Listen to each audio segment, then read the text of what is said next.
sudah hadir di tengah-tengah kita, saudara-saudara semuanya. Gimana Mbak Nini kabarnya? Tidurnya dispenser. Oke.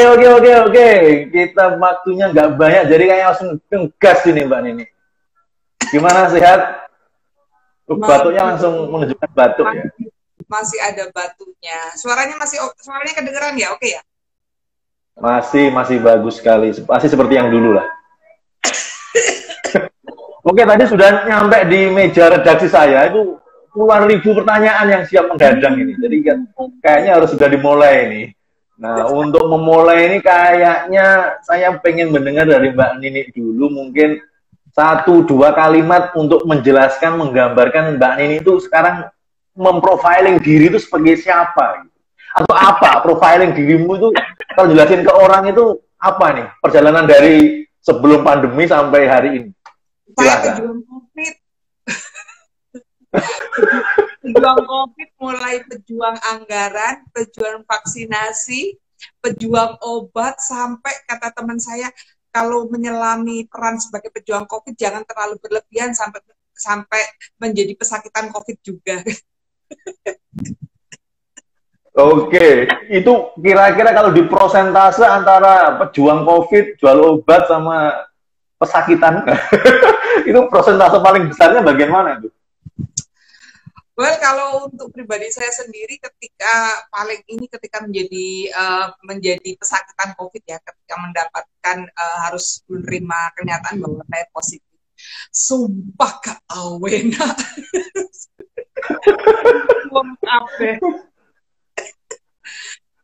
Itu apa yang terjadi ketika Anda mendapati bahwa hasilnya positif dan Anda harus menginap di rumah sakit ya, bukan isoman tapi ya. Itu gimana loh? Apa yang dirasakan saat itu? Jadi sebenarnya kalau ada pertanyaan kapan sih sebenarnya kita kena COVID, saya akan menjawab ketika kita pada posisi tertinggi bahwa kita yakin tidak akan kena. Serius ini. Jadi saat itu saya pada level yang saya sangat confident saya tidak akan kena COVID. Kenapa? Karena saya sudah Sinovac 2 kali, saya plus vaksin Nusantara, dan beberapa kali saya lolos. Ingat kan ketika dulu setahun yang lalu bulan Agustus tahun 2020 saya merawat 4.000 santri yang COVID dengan tangan saya peluk, saya nyiapin semuanya dan sebagainya, saya lolos. Saya lolos ketika orang-orang dekat saya tumbang, saya lolos. Alhamdulillah. Jadi saya merasa bahwa COVID itu akan Tuhan itu akan memberikan COVID ke kita ketika kita sudah sangat yakin kita tidak akan kena. Karena ketika kita yakin kita akan kena, kita akan menyepelekan salah satunya prokes.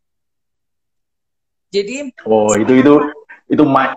itu mindset penting sekali ya buat teman-teman di luar sana ya. Termasuk buat saya juga ini, berarti kalau saya lagi pede-pedenya harus hati-hati juga nih. Dan itu saya merasa bahwa saya kenanya dari hal-hal yang sepele. Contoh begini, jadi saya waktu itu memang lagi hektik banget jadwal dari Jakarta ke Banyuwangi, habis itu ke Gorontalo. Jadi di Gorontalo sudah 2 hari, kebetulan memang ada acara cukup besar, sehari full, 2 hari, ketua umum saya Pak Muhaimin datang, jadi saya harus prepare everything. Nah di situ juga mungkin capek, lalu imun tubuh juga stres dan sebagainya, dan saya tidak bisa menolak ketika banyak orang meminta saya untuk selfie, untuk foto dengan mencopot masker. Itu kira-kira apa yang diharapkan dari dirimu? Selfie itu apa kira-kira? Sebagai ketua DPW Gorontalo yang baru, jadi saya harus menerima semua permintaan tersebut. Dan herannya ketika saya pulang, itu rombongan saya, tim saya 4 orang, fine. Timnya Pak Muhaimin, banyak orang juga fine, nggak ada yang kena, saya yang tumbang. Jadi saat itu saya memang dari Gorontalo, lalu saya menemani Pak Muhaimin langsung ke Surabaya, dari Surabaya landing, langsung kita pakai patwal ke Mbah Kholil Bangkalan. Di Bangkalan hanya tahlil saja langsung pulang ke Surabaya nginap besoknya ke Jakarta hari Minggu, hari Senin itu saya sudah rapat di Fairmont dengan komisi ya, dengan mitra-mitra. malam tuh saya masih rapat sampai sekitar jam 9, jam 10. Malamnya itu saya nginep di Fairmont, itu sudah mulai tumbang. Saya sudah keluar ke teman-teman, saya sakit. Semua sudah deg-degan. Besok malamnya saya antigen negatif. Nah, sebelum terbang dari Gorontalo, sebelum terbang ke Surabaya, ke ini saya sudah antigen dan negatif. Jadi saya 2 kali antigen negatif. Habis antigen negatif, hari Selasa malam saya langsung ke rumah sakit untuk infus vitamin. Paginya saya manggil tukang pijat saya. Tukang pijat saya sangat prokes. Dia nggak pernah copot terus dikeroi barang gitu kan. Terus andalan. Perlu diperjelas. Oke, terus. Udah dikerokin, tapi kok panasnya nggak turun. Nah, habis itu malam saya finally harus memutuskan saya harus PCR. Nggak tahu, feeling saya mengatakan saya kena. Jadi ketika Kamis pagi jam 10-an, teman-teman Kemenkes WA saya, Bu, maaf, Ibu positif. Oh, oke.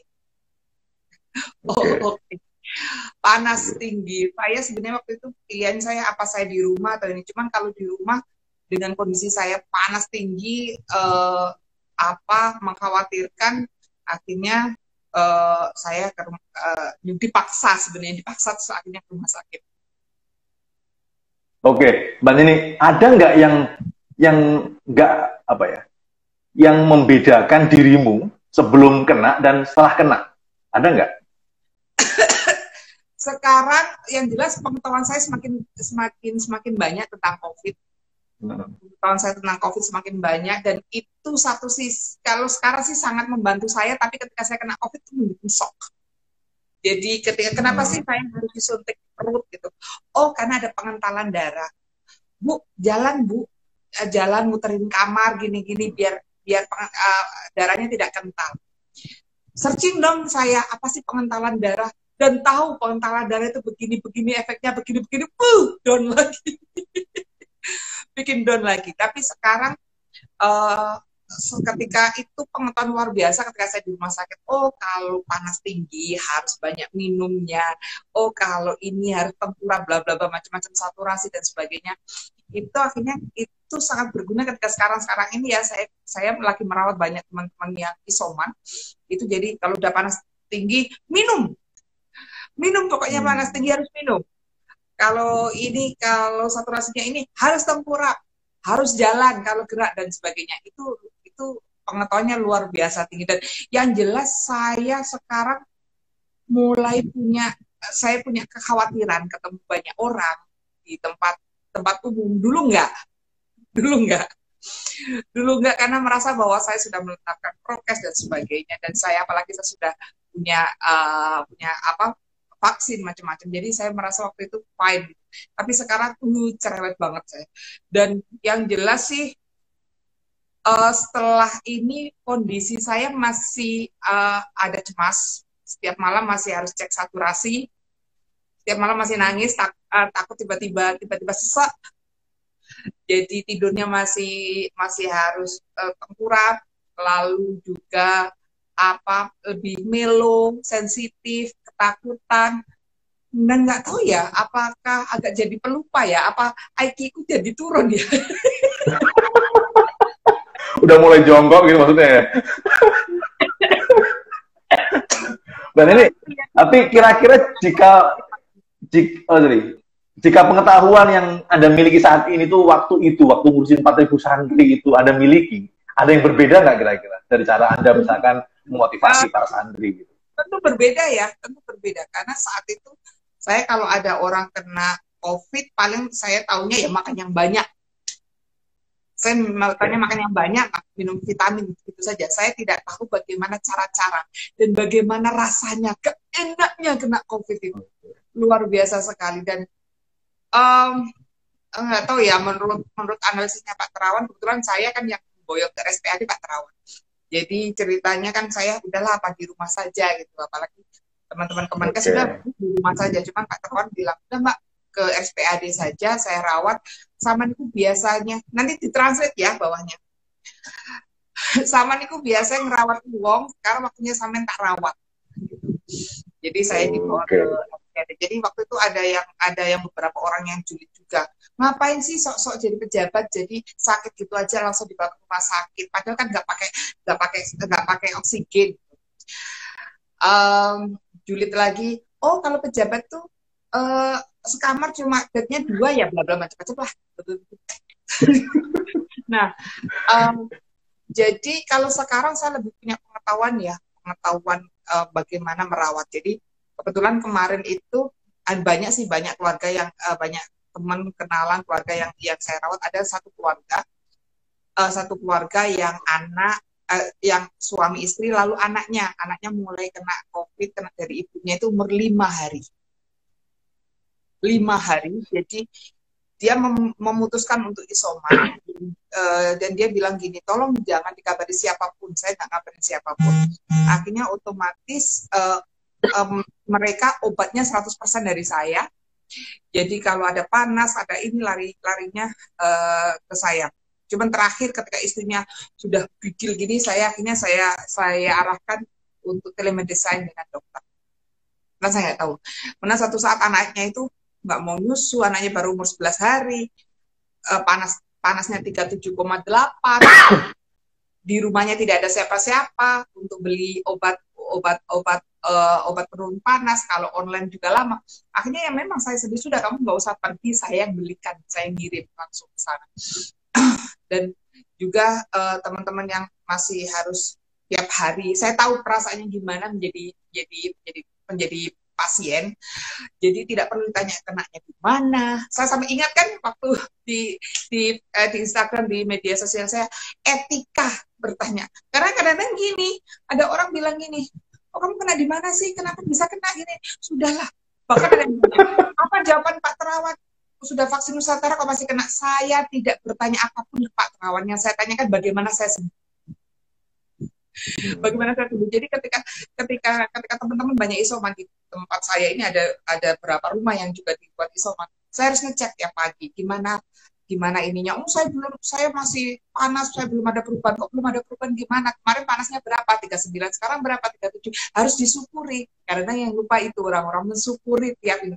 Jadi karena saya tidak di rumah, saya di rumah sakit dan sendirian, jadi otomatis membangun mindset untuk sembuh itu ya sendirian. Oke, saya kemarin 38, sekarang 37, alhamdulillah. Berarti 37, oh naiknya juga nggak sampai 38, cuma 37,8, apa suhunya gitu. Oh, kalau kemarin saya nggak bisa makan karena begini, sekarang sudah 2 sendok, 3 sendok, oh alhamdulillah, disyukuri. Itu yang kadang-kadang lupa orang, untuk mensyukuri setiap perubahan untuk getting better. Oke, ngomong-ngomong syukurnya biar agak landai dulu. Anda minum dulu biar nggak terlalu serius. Kira-kira Mbak Nini, saya pengen tanya nih. Kalau Anda kembali ke saat Anda di rumah sakit yang sendirian itu gitu. Kalau Anda mengingat satu momen yang Anda akan selalu mengingatnya dan Anda akan ketawa ketika mengingatnya, apa itu? Ketika saya dipaksa untuk minum banyak karena untuk menurunkan. Jadi kalau panas tinggi itu kan kita takutnya dehidrasi, dan itu harus minum terus habis itu banyak kencing, itu kan detoxnya di situ. 24 jam saya bisa minum lebih dari 30 kali. Itu setengah mati, harus ke toilet, bawa infus. Naik darahnya, belum lagi keseripet dan sebagainya. Tapi saya memang ya Allah, rasanya itu pengen kasurnya pengen tak pindah depan kamar mandi gitu loh. Tapi memang selama saya di rumah sakit, saya berusaha untuk tidak meminta bantuan suster untuk hal-hal yang sifatnya pribadi. Jadi karena saya bayangin, saya berusaha agar suster perawat itu tidak terlalu sering masuk ke ruangan saya. Jadi saya ganti baju sendiri, mandi sendiri. Jadi ketika sudah memutuskan, ayolah bismillahirrahmanirrahim, keramas, karena saya bersyukur ya, saya di rumah sakit yang tidak banyak orang, kamar mandi bisa saya pakai sendiri. Jadi Itu yang saya syukur. Jadi saya terus bersyukur. Yang harus diinginkan bersyukur. Cuman paling sedih itu apa? Ketika samping saya itu, kamar samping saya itu ada ibu hamil tua dengan anaknya umur 4 tahun dan suaminya. Dan itu muntah-muntahnya muntah dalam. Jadi kalau kita lagi makan, dia lagi muntah dalam itu langsung seret ambil headset mendengarkan murotal. Jadi saat itu saya solihat. Itu ada Pak Diman Semanggak nanya tuh, variannya apa sih yang ke Mbak Nini itu? Varian apa? Varian jenis ini? Kayaknya saya Delta. Oke. Menurut Pak Terawan itu nggak bisa ditentukan Delta atau tidak karena harus hasil penelitian panjang. Cuman karena saya sudah kena Sinovac, sudah vaksin Nusantara, dan Pak Terawan yakin begini diterangkan, kayaknya ini varian yang belum dikenal oleh tubuh saya. Salah satunya Delta. Kalau ini Mbak Nini, tips-tips untuk memotivasi diri selama di dalam isolasi di rumah sakit itu apa? Apakah yang sering kita dengarkan banyak tuh dengerin yang lucu-lucu, dengerin yang asik-asik, nggak baca berita. Nah Mbak Nini yang mana nih? Kan Mbak Nini kan selalu hubungan dengan medsos kan begitu kuat, gitu, eratnya gitu kan. Itu gimana tuh kalau biasa citat-cicut gitu, kemudian netizen gimana dan sebagainya itu gimana Mbak Nini? Sebelum itu saya pengen ini Mas, jadi ketika saya memutuskan, ketika saya dapat informasi kalau saya positif, saya kan langsung bilang ke saudara-saudara dan bilang di grup komisi, karena kemarin sebelumnya saya lagi rapat dengan komisi bahwa Bapak Ibu yang saya dinyatakan positif, Bapak Ibu yang dekat, yang kemarin berkontak erat dengan saya, mohon swab. Dan itu juga saya tulis di media sosial. Sebenarnya itu banyak juga yang kontra. Jadi saya itu udah di WA banyak orang, jangan ngomong ke media. Kenapa? Karena Mbak Nini sudah divaksin Nusantara. Jadi nanti vaksin Nusantara diserang, salah satunya itu. Ada yang ngomong juga, jangan ngomong ke media, nanti rame. DPR begini. Semua ada sekitar berapa orang yang WA saya seperti itu. Tapi saya memutuskan, tidak, saya harus ngomong. Saya ingin menunjukkan bahwa kena COVID itu bisa sembuh, bukan aib. Dan saya ingin warning orang-orang yang kemarin dekat dengan saya untuk segera swab. Untuk segera swab, memastikan mereka nggak kena. Gitu. Jadi, saya juga terbuka akhirnya kan ke media. Kata teman-teman di medsos kan, oh sama santai ketawa-ketawa ya. Ya waktu jungkir baliknya ya masa aku foto, ya masa aku tulis. Waktu nggak bisa tidur, waktu nangis panas tinggi dan sebagainya, nggak mungkin akan di. Dan memang banyak orang bilang udah nggak usah main media sosial. Saya pikir kita tidak bisa menyarankan itu ke orang karena tiap orang itu berbeda cara membuat media sosial. Saya melihat media sosial just for fun, ketawa-ketawa. Kalau mau nangis paling saya di grup teman-teman, oh aku gini paling gitu kan. Mas Agus pasti paham itu di grup kalau aku lagi marah. Nah, belum juga lagi kalau lagi ini kan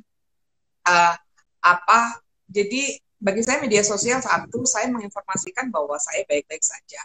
Karena ada teman yang bilang ini, saya nggak pernah WA sampean, nggak pernah tanya kondisi sampean, tapi saya memantau sampean dari status WA. Kalau sampean dalam 24 jam nggak pasang status WA, sudah deg-degan. Sampai gitu ya? Terus juga teman wartawan kan pada tanya kan, Mbak ini sakit, nggak usah wawancara aku. Lihat aja di medsosku, ambil aja quote-ku gitu. Jadi dan yang bikin pusing wartawan mengatakan bahwa membuat banyak tulisan bahwa ini loh udah vaksin ternyata kena. Padahal di bawahnya kan bilang saya beruntung mendapatkan 2 vaksin itu. Saya nggak bayangkan kalau nggak dapatkan 2 vaksin itu gimana kondisi badan saya. Oke. Dan recovery bicara mereframe-nya ya. Recovery saya lebih cepat. Saya itu 8 hari langsung negatif. Ada teman-teman yang memang belum vaksin itu recovery-nya jauh lebih lambat. Dan itu yang saya syukuri gitu loh.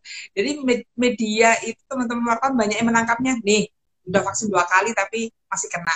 Padahal bawahnya bahwa saya sangat bersyukur punya dapat vaksin begini-begini.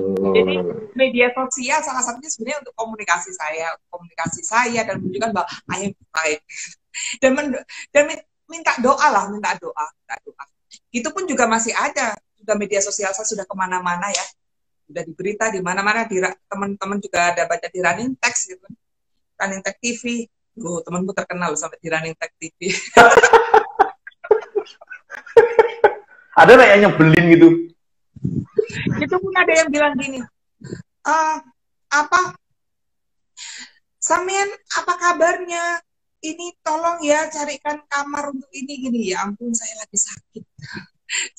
Tapi mungkin ya sebenarnya kadang-kadang sebel kan ketika lagi sakit berjuang sendiri, banyak orang minta tolong, tapi mungkin ya mereka satu-satunya tempat untuk minta tolong ke saya, gimana lagi? Berarti itu ya hal yang tidak membedakan dirimu sebelum dan setelah kena ya? Dihubungi orang tak bantuan gitu ya? Saat di rumah sakit, kalau teman-teman menghabiskan banyak drakor dan sebagainya, yang ada di TV di kamar saya, itu adalah Masjidil Haram.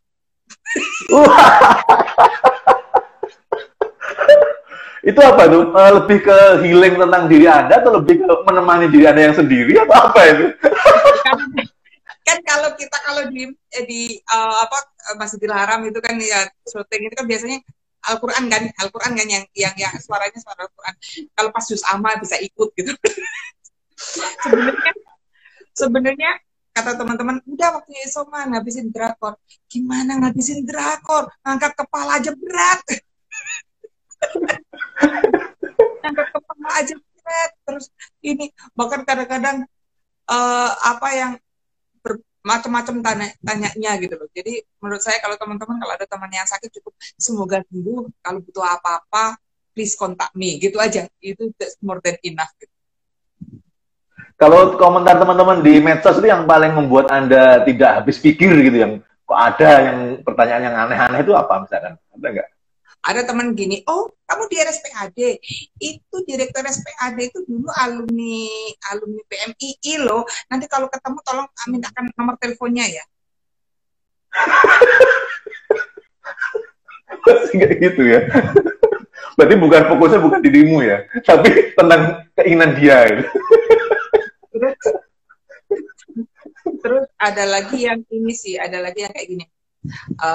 Kenapa sih Mbak? Sebenarnya kenapa sih kok vaksin masih kena gini? Mbak, boleh nggak? Sama itu nggak sensitif sekali sih, saya lagi sakit. Ya saya tahu, tapi saya penasaran kenapa sama sudah vaksin tapi masih kena. Terus ada lagi yang, enak ya pejabat sekamar cuma sendirian. Kalau kita biasa kamar banyak orang, terus kamar mandi laki perempuan, kamar mandinya sedikit gini.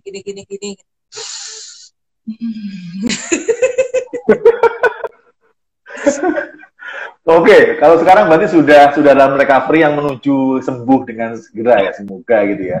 Kira-kira gimana Mbak ini?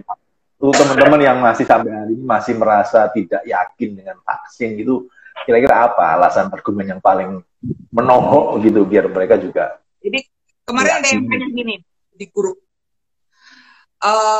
selama buktinya vaksin masih kena, masih vaksin aja kok masih kena COVID. Dan saya mendapatkan jawaban dari teman di grup tersebut dan saya selalu gunakan itu.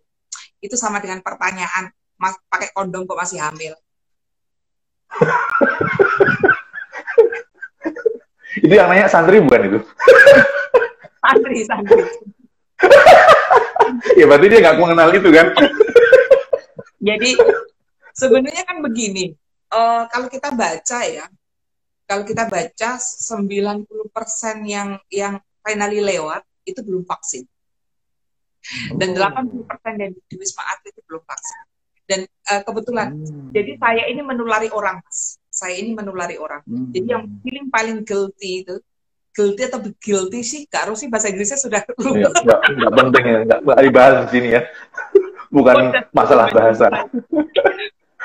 Jadi perasaan paling bersalah itu ketika kita yakin kita menulari orang dan orang tersebut itu belum tentu sekuat kita. Jadi saya menulari orang ini menulari keluarganya. Saya sembuh, mereka belum sembuh. Nah, ini keluarga ini kebetulan orang tuanya sudah vaksin. sudah vaksin, dan jadi bapaknya sudah sehat.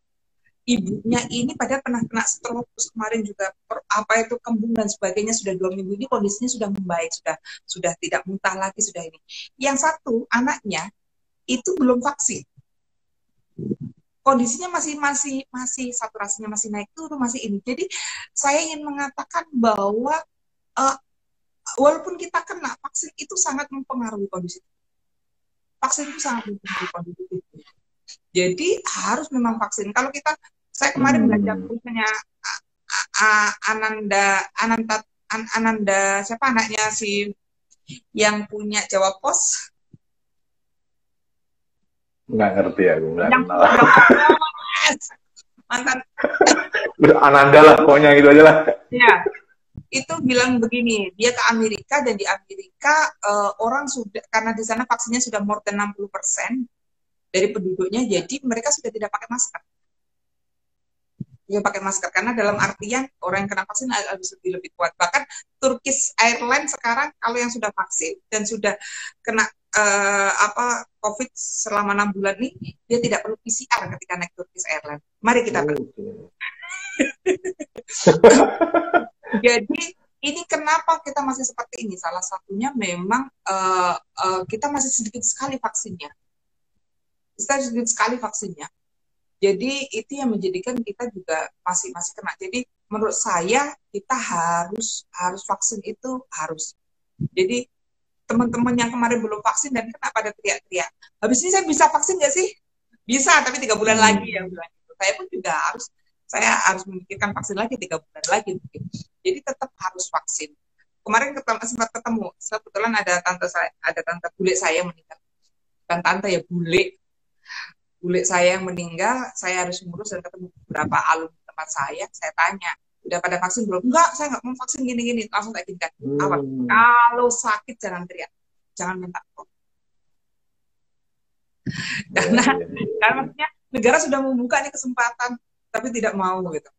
Nah, jadi kita namanya ikhtiar itu kan harus, namanya ikhtiar kita harus melakukan kan. Apakah kalau kita sudah sudah suntik flu gitu kan, biasanya kalau di Amerika kan terus kita otomatis nggak kena flu, nggak juga kena juga gitu. Karena tergantung imun kita, tapi paling tidak kita punya usaha untuk proteksi diri gitu. Kalau ini Mbak, ini ada beberapa teman cerita misalkan setelah pasca COVID itu ada beberapa yang berubah, kayak emosi jadi berubah, kemudian mungkin cara tadi ada yang agak lupa-lupa seperti dirimu gitu, mungkin itu dialami nggak gitu? Iya, saya sehari ini 3 kali sampai itu tadi memikirkan nama penulis itu tadi nggak ketemu. Terus tadi itu baru ingat, ini kemarin yang itu Pondok Lerboyo, baru ingat sekarang Pondok Lerboyo. Tadi itu nggak ketemu, jadi ada something yang missing gitu. Dan yang jelas sangat sensitif ya, sangat sensitif. Dan rasa cemas itu masih ada, rasa cemas karena takut cemas tiba-tiba ini saturasinya naik apa saturasinya turun atau enggak. Saya alhamdulillah saturasi saya aman 98 sejak masuk, itu paling 98 97 itu. Jadi saya nggak pernah pakai oksigen, alhamdulillah. Tapi tetap saja saya harus saturasi. Kadang saturasi dari jam, karena memang pakai oximeter. Karena saya masih batuk. Nah, mungkin teman-teman yang harus dilakukan adalah ketika sudah sehat dari negatif COVID, jangan terus lengah ya. Bukan hanya soal prokes, tapi tolong untuk check up, general check up. Karena ada namanya long COVID, ada namanya happy, kemarin ya, happy something gitu ya. Jadi long COVID itu dia sudah negatif, tapi masih ada gejala-gejala yang panjang. Makanya saya tadi baru check up, karena saya masih batuk. sudah 2 minggu lebih ya, sudah 20 hari tapi masih batuk. Oke. Kira-kira cara-cara, sikap-sikap, perilaku-perilaku seperti apa yang membuat dirimu yang sedang dalam proses long COVID atau pasca COVID ini yang membuat dirimu lebih mendukung? Mungkin kan kita mengharap orang-orang di sekitar itu bisa mendukung apa yang recovery yang sedang dirimu lakukan tuh. Nah, hal-hal yang seperti apa yang menurut sampean itu merasa itu mendukungmu gitu? Yang Misalnya pertama seperti apa? yang sangat mendukung, yang mendukung aku sih yang pertama sih ini sih olahraga ya. Oke. Olahraga paling tidak itu bisa bergerak lah. Ya paling tidak yang namanya treadmill sudah beli entah berapa puluh tahun dan ngerangkak berapa. Dipakai baru sekarang ya. Baru punya alasan pakai yang sekarang ya berarti ya. Iya. Lalu apa tetap harus ini ya apa harus general check up, bener general check up. Saya ingat betul beberapa kasus kayak si Raditya Olong itu pendeta muda yang meninggal itu ya, dia sudah negatif, tapi virusnya itu sudah menggerogoti organ tubuhnya, sehingga dia meninggalnya itu bukan karena COVID-nya, tapi karena organ tubuhnya. Terus apa long COVID, bahkan kemarin itu yang ngeri juga ketika COVID kena pada anak. Biasanya sih kalau ibunya COVID sudah anaknya dianggap COVID gitu aja, jadi tidak ada tracingnya. Memang sih dia dengan ASI akan lebih kesempatan sembuh lebih besar, tapi karena dia tidak diobati, dia tidak diperiksa dengan baik, akhirnya kena long COVID. Long COVID menyerang organ-organ tubuhnya seperti itu. Terus ada juga yang apa namanya happy apa gitu. Jadi dia sudah tanpa gejala atau apa-apa. Oh saya OTG, santai. Habis setelah OTG itu kan kalau 10 hari plus 3, kalau sudah nggak ada gejala tidak perlu swab kan. Tapi tetap harus check up untuk melihat paru-parunya seperti apa dan sebagainya. Kalau enggak dia memang OTG, tapi tiba-tiba ternyata virusnya itu sudah merusak dalam tubuh. Gitu. Jadi ini yang kadang-kadang orang yang lupa untuk melakukan general check up gitu loh. Kemarin ada keponakan teman saya yang kena sekitar Desember. Dia OTG atau enggak ya waktu itu. Kena long COVID. Umurnya baru 22 tahun. Kemarin masuk ruang ICU. Saya belum tahu kabar selanjutnya. Semoga selamat. Kena long COVID. Negatif. Jadi bagaimana itu menekan paru-paru, merusak paru-parunya itu luar biasa. Jadi yang ditakutkan sekarang long COVID-nya itu sekarang sebenarnya. Jadi mohon setelah sembuh harus segera general check up lah. Oke Mbak Nini. Untuk teman-teman yang saat ini sedang mendampingi pasangannya, mendampingi keluarganya, sedang menjalani isoman, itu kira-kira down and do-nya apa buat mereka nih? Belum mungkin banyak mengurusi banyak orang tadi kan. Apa yang perlu mereka lakukan, apa yang jangan dilakukan, mungkin Mbak Nini punya hal yang jadi satu harus pastikan jadi begini, biasanya orang kena COVID itu panas tinggi. Panas tinggi itu harus banyak minum air putih, bisa jadi semalam sampai 5 liter dan sebagainya, nggak apa-apa. Karena kalau panas itu biasanya keluar apa itu bisa dehidrasi. Kalau dehidrasi nanti susah. Apalagi kalau di rumah tidak pakai infus kan. Jadi harus minum banyak air putih, dan air putih itu kan nanti jadi pipis keluar itu bisa jadi detox. Nah kalau 37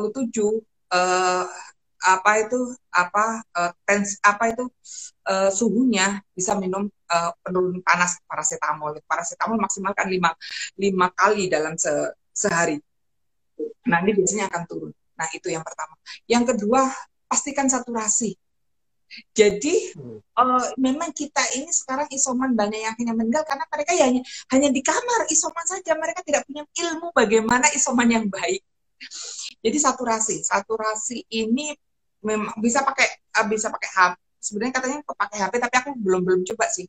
Pakai jam, ini bukan Apple Watch ya, ini Huawei aja. Terus kalau gue ngomongin kali. Pakai oximeter. Jadi pastikan saturasinya 95. Kalau sudah turun dari 95, 94, 93, segera tengkurap. Tidur tengkurap. Jadi ada beberapa posisi yang untuk menaikkan saturasi, seperti duduk dengan bantal di sini gitu. Tapi menurut pengalaman saya dan beberapa teman yang saya tanya, itu memang lebih nyaman kalau tidur tengkurap. Dan itu yang disarankan dokter paru-paru saya ketika di rumah sakit di RSPAD, Bu, tidur tengkurap itu membuka paru-paru. Saya kebetulan alhamdulillah memang saya itu sukanya tidurnya tengkurap. Jadi ketika diminta sekuatnya, Bu, oh saya sangat kuat sekali. Jadi alhamdulillah mungkin menjadikan saturasi saya nggak turun. Saturasi saya 98. Dan pastikan minum dan makan sedikit-sedikit tapi banyak dan bergerak. Jadi begini, banyak orang yang sudah ini ketika kan tidak selalu panas terus, karena panas akhirnya turun, ketika panasnya agak turun itu usahakan untuk bergerak. Karena apa? Takutnya kalau tidak bergerak ada pengentalan dalam darah. Pengentalan dalam darah. Dan itu harus dilawan. Terus pastikan juga vitamin yang vitamin C, vitamin D, vitamin E, zinc itu harus diinikan. Dan obat kumur yang kayak obat kumur merek ya kayak betadine itu yang buat kumur yang di leher. Terus obat semprot hidung itu sangat membantu untuk pernafasan ya, untuk pernafasan. Tapi yang jelas harus bergerak, harus minum yang banyak dan makan paksa. Jadi walaupun rasanya seperti apa ya harus dipaksa. Ya alhamdulillah saya tidak anosmia, saya tidak kehilangan indera rasa. Jadi saya masih bau kentut saya sendiri. Baik, drakor saja nggak cukup ya? Drakor nggak cukup ya? Enggak. Nonton drakor nggak cukup berarti ya? Jadi dan satu yang paling harus disyukuri setiap perubahan kondisi menjadi lebih baik. Itu yang kadang-kadang orang lupa. Gimana kondisinya? Saya kan setiap pagi itu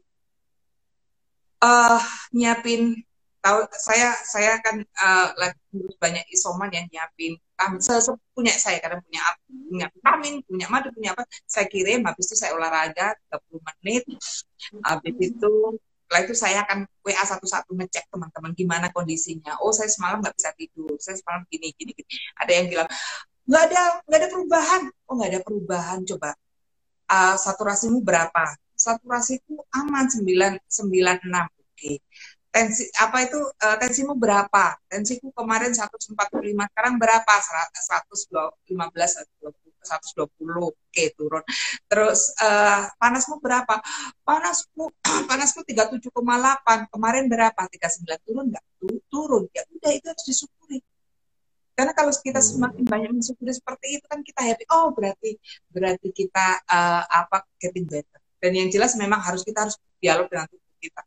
Bagaimana tiap malam pagi saya akan bilang ke tubuh saya, iya, kita terima virus ini, namun jangan lama-lama, ayo kita bareng-bareng pikiran dan sebagainya, mensugesti diri sendiri untuk bersama-sama tubuh untuk bahagia. Nah, itu yang sulit. Dan kalau teman-teman nggak usah lihat berita dan sebagainya. Saya kemarin full lihat berita ya. Kita tahu kenaikan dari orang meninggal karena COVID dari 15.000 per hari sampai 20.000.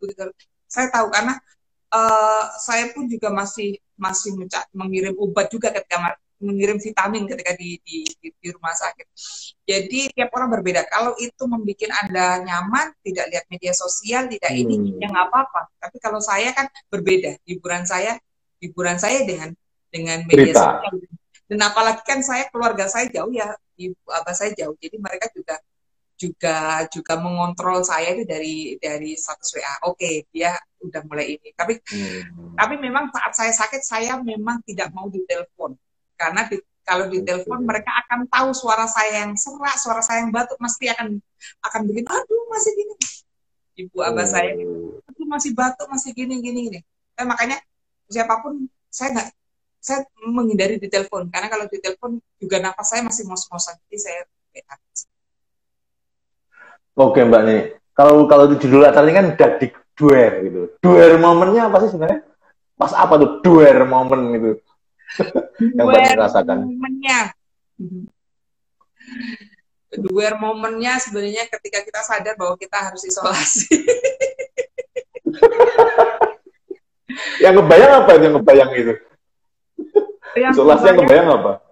eh, yang terbaik karena di rumah sakit ya, jadi tahu tetangga yang muntah-muntah, terus habis itu lihat, kan saya duduk-duduk di jendela ya biasanya, kan saya di lantai 2, biasanya kalau ada tim saya, temen yang ngirimin makanan itu habis letakkan makanan di resepsionis, biasanya akan dada-dada di bawah. Saya lihat ambulan keluar masuk bawa bawa pasien, yang baru datang atau pasien yang keluar dengan sehat dan atau sudah meninggal gitu-gitu kan. Itu membuat drop. Tapi sebenarnya yang paling membuat drop ketika tahu bahwa waktu itu saya ada pengentalan darah. Dan yang gobloknya lagi, saya pasti apa itu pengentalan darah. Itu bikin Semakin tahu malah semakin pusing ya. jadi we know everything. Itu sometimes tidak membantu juga gitu. Jadi banyak orang yang saya lihat, teman-teman saya, orang kenal yang saya kenal yang isoman itu, karena mereka tidak tahu, saturasi saya aman, stabil itu berapa? 92, 93, mampus gue. Mereka tidak tahu bahwa saturasi kan 995, itu mereka tidak tahu gitu.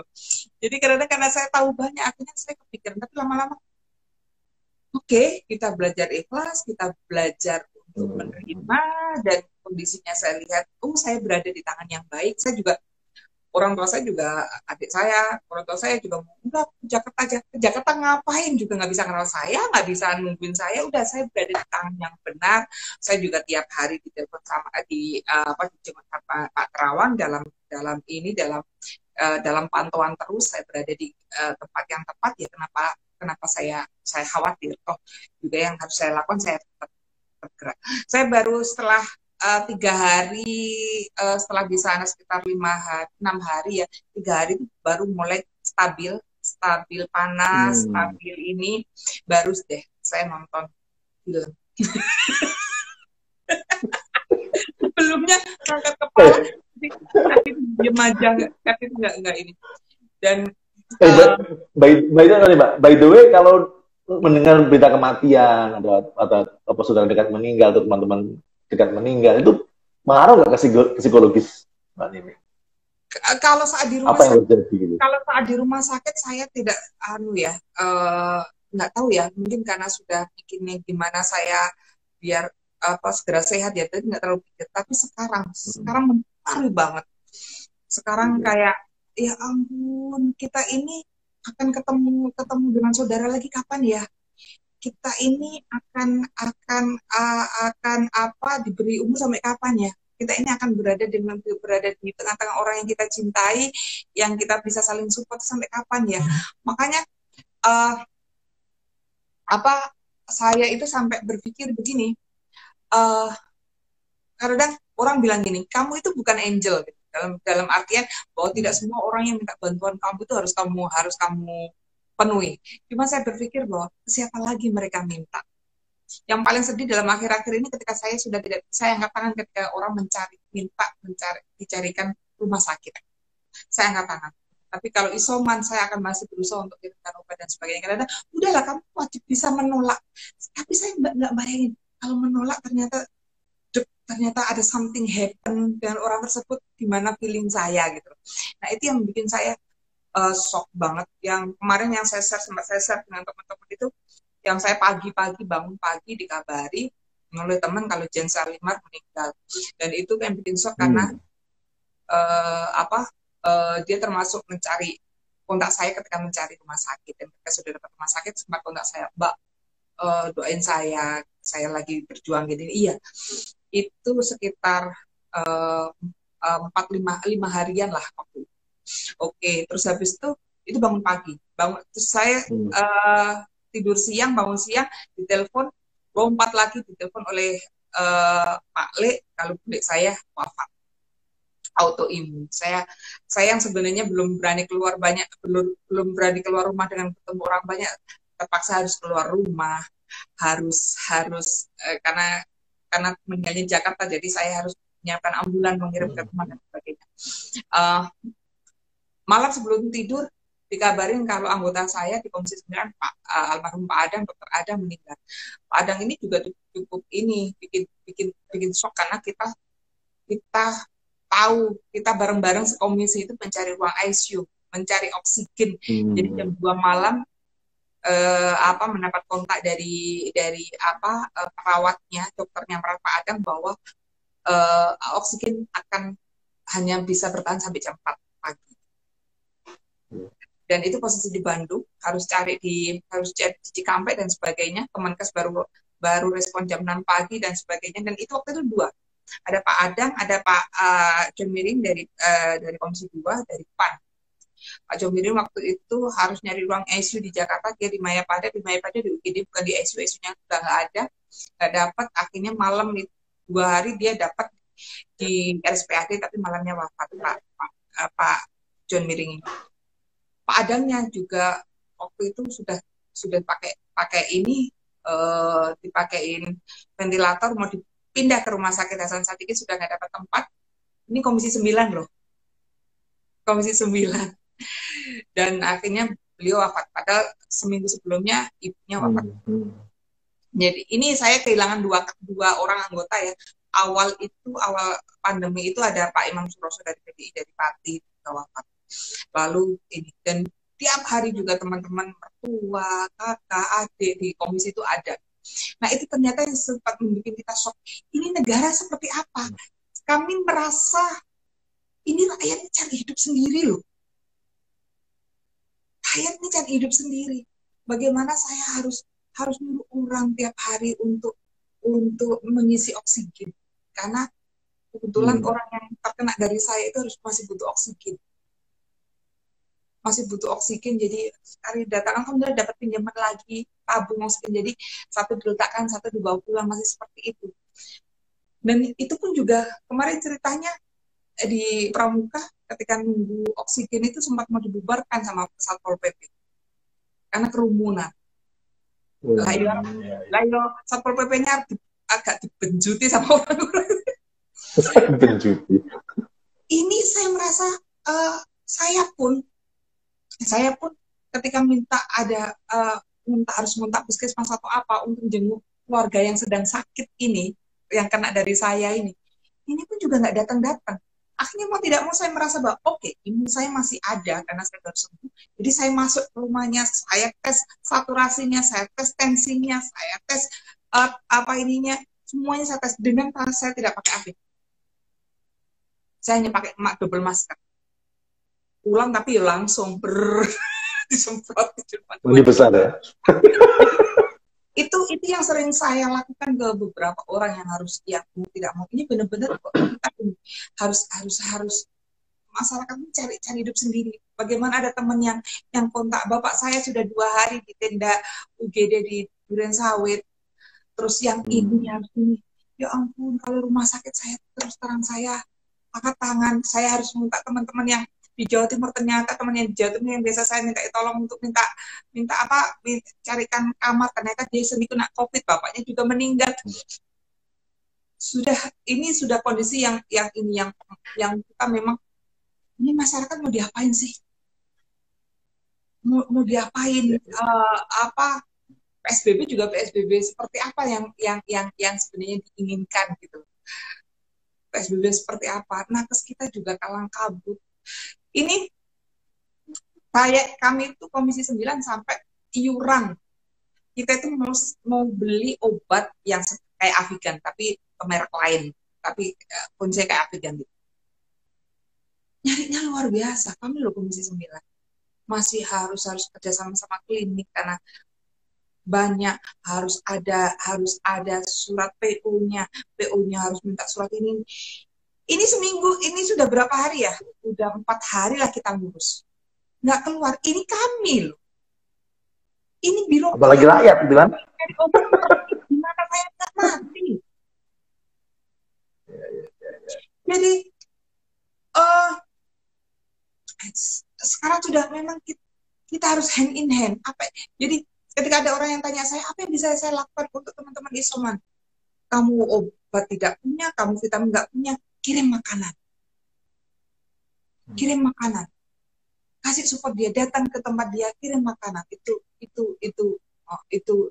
more than enough. Hal minimal yang dilakukan. Iya, kalau teman-teman dapat kami, kalau ada yang keluarga isoman, biasanya kita iuran, kita minta teman yang lain yang rumahnya dekat untuk catering.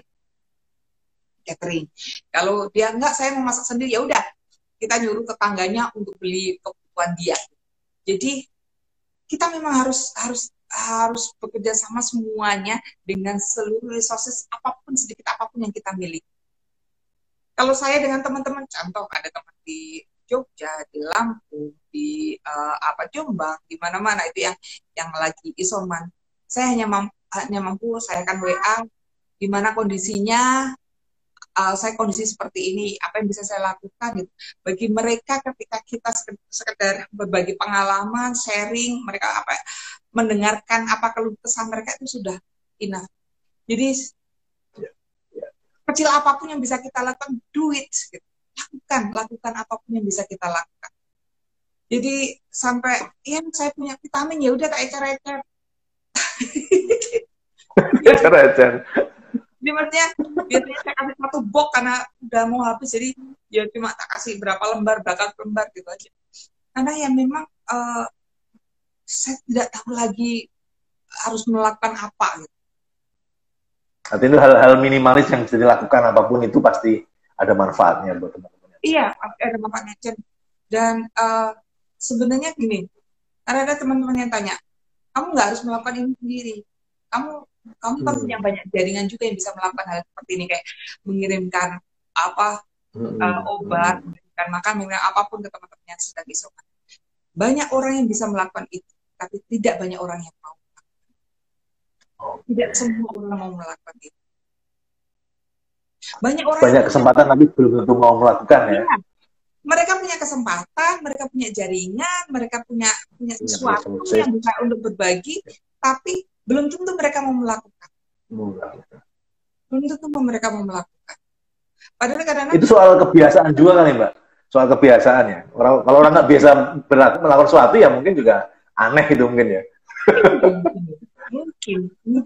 Jadi waktu awal-awal saya sakit kan banyak orang ngirim buah, ngirim apa gitu kan.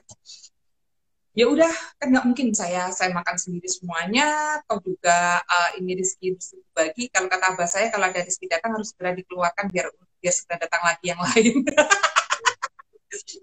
Jadi akhirnya udah buah kita kasihkan, oke sana kita kasihkan, ya apa untuk menunjukkan bahwa inilah kita hanya sekedar tanya gimana kondisinya, tidurnya berapa jam semalam. Tidurnya semalam 4 jam, tapi gini. Oke, apa-apa. Itu ada lagi yang berapa? Aduh, saya masih tes ketiga kali, masih positif. Oh, tapi udah nggak menular itu. Tinggal inangnya aja, nggak apa-apa, santai aja. Tinggal diberesin aja. Yang penting tetap happy. Gitu. Jadi empati untuk melakukan itu gitu. Jadi kadang-kadang ada teman-teman yang punya banyak proses, tapi ya tidak semuanya orang mau melakukan itu. Oke, Mbak, ini tinggal 5 menit kita. Kayaknya aku nggak mau dibunuh oleh Instagram.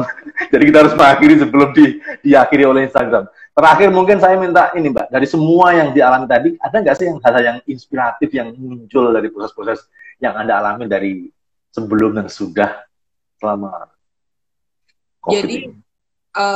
yang jelas kita memang sekarang waktunya kita untuk mendekatkan diri dengan orang, dengan keluarga, dengan orang yang kita sayangi, dengan lingkungan kita, teman-teman kita, karena kita tidak pernah tahu what happen to the teachers.